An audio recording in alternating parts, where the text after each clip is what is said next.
Ayan.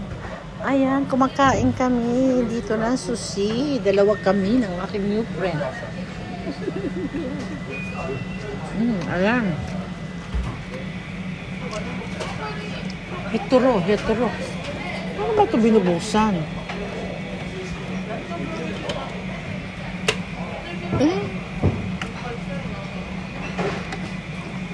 Paano ba buksan?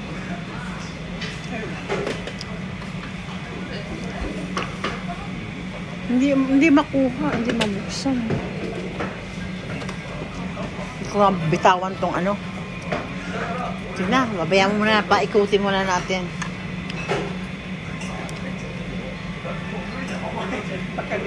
Saba. Teka muna. Alam mo ba ang saba? Alam mo ba kung ano ang saba sa atin? Alumahan. Alumahan sa atin.